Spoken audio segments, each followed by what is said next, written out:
Thank you very much, Vice Admiral Norman, for that keynote address, setting the stage and highlighting issues of great commonality among the navies represented here today. Our first panel will begin in another 25 minutes. It's on the American rebalance into the Pacific.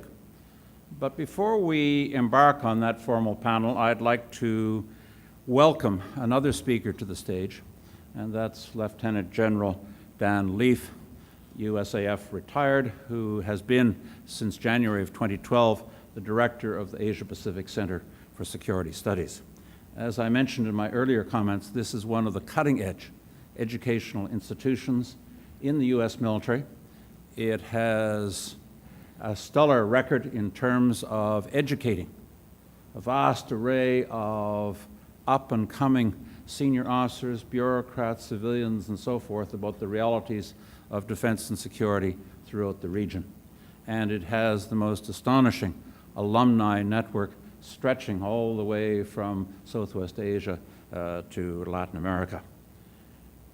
What I'm asking General Leaf, who is far more comfortable in the cockpit of an F-15 or an F-16 with 3,600 hours in the air, to do is to set the stage to look at some of the strategic landscape over and against which our first panel will conduct its deliberations. So it's with great pleasure that I welcome to the stage Lieutenant General Dan Leaf. Thank you, sir.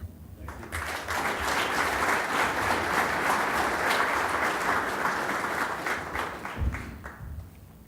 Aloha. Could we try that again? Aloha. Aloha. Thank you. It's a Hawaiian habit. It's a good way to start.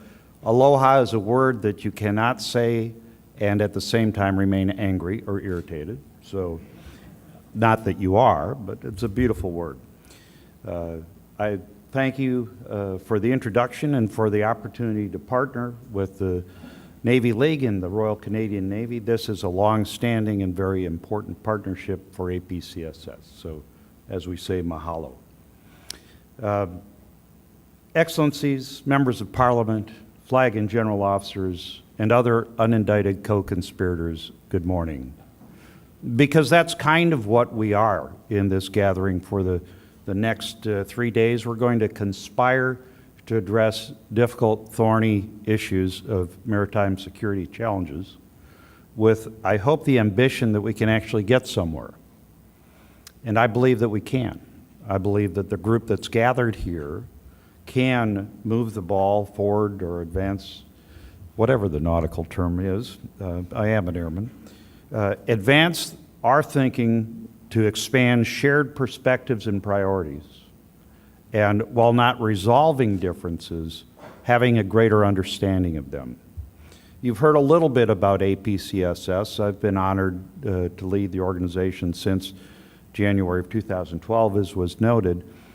We have many alumni in the room, to them a special aloha, but it is kind of a unique place. I'll describe it a little bit to illuminate my perspective on the challenge addressing we're going to do. We're a U.S. Department of Defense institution. We conduct executive education courses and collaborative workshops on key security issues. We have alumni from every country in Asia Pacific except North Korea, so far, someday perhaps. And right now we have a course in session that has 109 participants, whom we call fellows, from 34 countries. They'll be at APCSS for 5.5 weeks. And during that time, I can predict with absolute certainty there will be a fundamental shift in their views. They're half military, half civilian, some police as well as uniformed military. And they, as I said, from 34 countries. As they started the course almost 2 weeks ago, we used active polling, clickers, to take their views on key issues, and they do so anonymously. The results are posted on the screen, and then we discuss them. It's a very, very good conversation starter to get the class going. Every time we do that, for every long course we have, we ask a question at the beginning that is the security situation in Asia Pacific getting better, getting worse, or staying the same? every class, the responses are getting better, getting worse, staying the same. At the end of the course, after 5.5 weeks, with fellows sharing seminar rooms from countries that simply don't get along very well in public, in a academically safe environment, we'll ask the same question on the last day. And I promise you the results will be, when we ask them at the end, is the security environment in Asia Pacific getting better, getting worse, or staying the same? The results will be, I know this, getting better, getting worse, staying the same. Every class makes that shift. They don't make that shift because everything gets better in 5.5 weeks. Everything is pretty much the same. The issues remain. But what they achieve is an understanding that while perspectives differ, objectives seldom do. That in the modern world, with a global economy, with shared interest in peace, prosperity, and stability, with mutually advantageous views of rule of law, things ought to work out. The tendency should be to solve problems, not to create them. And as we look at the U.S. rebalance, I think we should frame it in that light as well.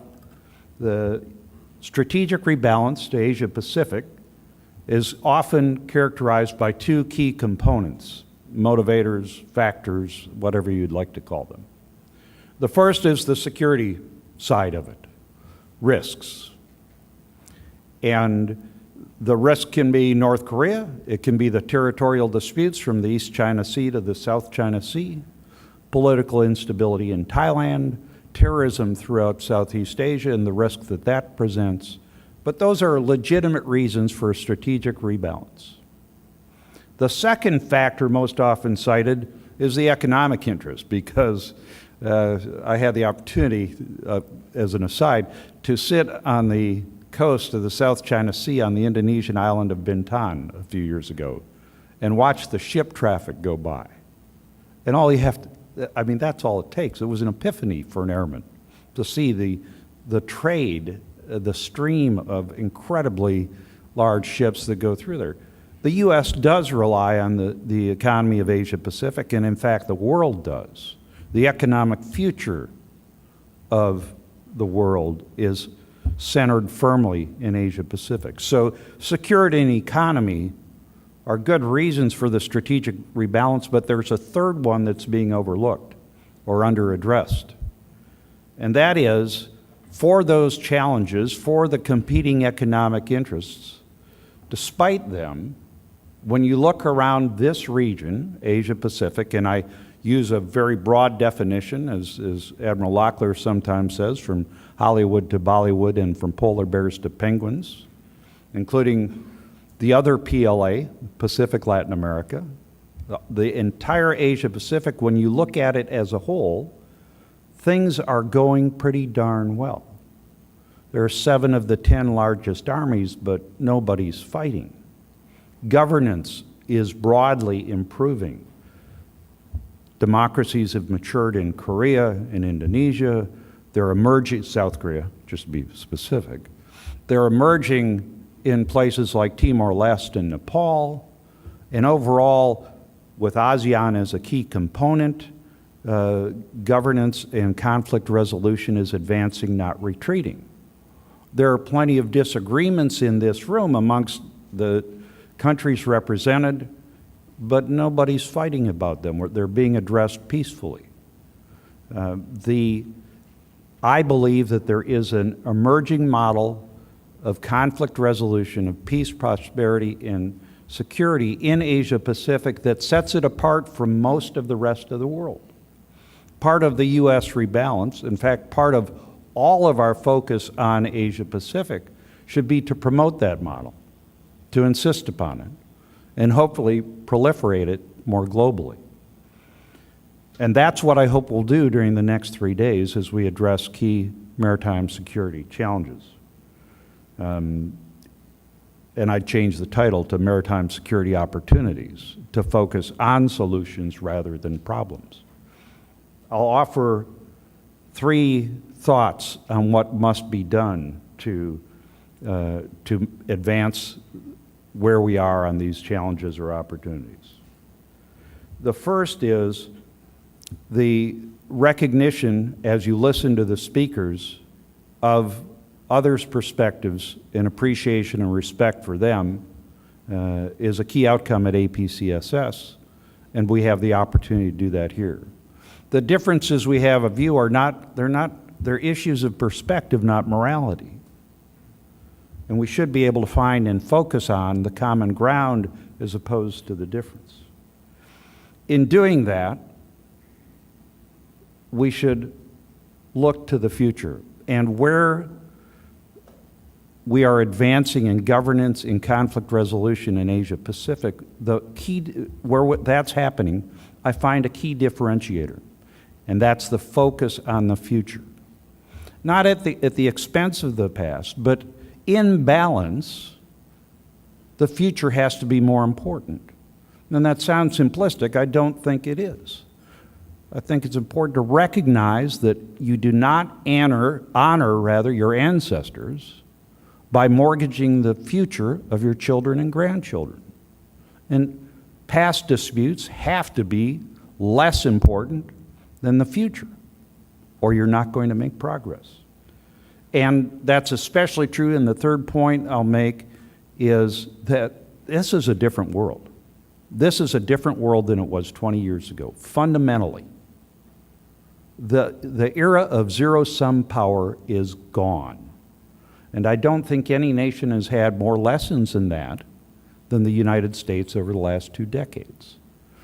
Nobody's going to dominate. It's not possible with the global economy.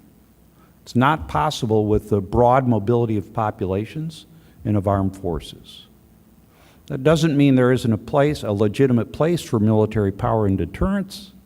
It means that the focus should be on collaboration and security cooperation, not confrontation. So that's my charge to you. Recognize the shared objectives even when your perspectives differ. Stay focused on the future, and don't do zero-sum math about power in the modern world. So I look forward to learning from you all over the next 3 days. And again, thanks to the Navy League and to the Royal Canadian Navy for the opportunity for APCSS to participate. Aloha.